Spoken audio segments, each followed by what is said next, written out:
오늘은 액취증 수술 후에 재발에 대해서 얘기를 해보려고 합니다. 액취증 질병이 있는 분들의 가장 관심사가 무엇이냐? 바로 재발류입니다. 의사들 역시 수술 후에 재발류에 상당한 관심을 가지고 있습니다. 하지만 오랜 동안 액취증 질병에 대한 이해와 수술에 대한 이해가 충분하기 때문에 재발률에 대한 이해도 충분할 것입니다. 그러면은 왜 액취증 수술 후에 재발이 될까요? 재발이란 용어는 원래 암 수술과 관련이 있습니다. 암이 있었는데 다시 암이 생겼을 때를 재발이라고 하죠. 그런데 액취증은 그런 수술과는 너무나 다릅니다. 암은 객관적으로 병원에서 진단 검사를 통해서 암의 재발을 발견할 수가 있는 거죠. 그런데 액취증은 주관성이 많이 포함되어 있습니다. 본인이 불편하거나 주변 사람이 불편하거나 하는 주관성이 많이 포함되어 있기 때문에 재발이란 표현을 쓰지가 않는 겁니다. 하지만 수술의 목표에 많이 달성 못했을 때 재발이라는 표현을 쓰게 됩니다. 그러면은 재발을 하게 되는 원인이 무엇일까요? 과거에는 저희들이 겨드랑이 피부를 다 잘랐습니다. 다 자르고 봉합을 했습니다.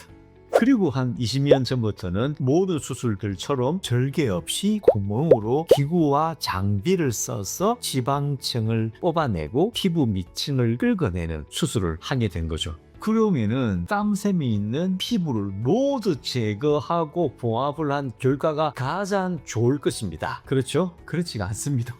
오히려 모두 제거하고 봉합한 후에 재발률이 높다고 알려져 있는 겁니다. 완벽하게 제거했다고 생각했는데 왜 재발을 하는가? 피부 밑층과 지방층과 그 범위를 빠짐없이 제거할 수 있는 능력이 있어야 되는 것은 두말할 필요가 없는 겁니다. 바로 여기서 의사의 기술력이 드러나지만 재발률은 피할 수가 없다. 그리고 두 번째는 조금 전에 말씀드린 대로 환자마다 추구하는 게 다른 겁니다. 수술 후에 불편함을 느끼는 정도가 또 환자마다 다릅니다. 그리고 세 번째는 환자마다 피부 상태 범위가 다릅니다. 대부분의 여성들과 어린아이들은 겨드랑이가 작습니다. 그리고 피부가 부들부들합니다. 하지만 대부분의 남성들은 피부가 두껍고 거칩니다. 당연히 부드러운 경우가 수술이 쉽습니다. 그리고 최근에는 환자분들께서 제모, 데오드란트 트리클러 사용 또는 보톡스 이런 경우가 상당히 늘었기 때문에 그 피부의 상태는 아무것도 안 한 것과 다르게 불리한 그런 상태이기 때문에 바로 이러한 요소들이 재발을 결정하는 요소라고 할 수가 있을 겁니다.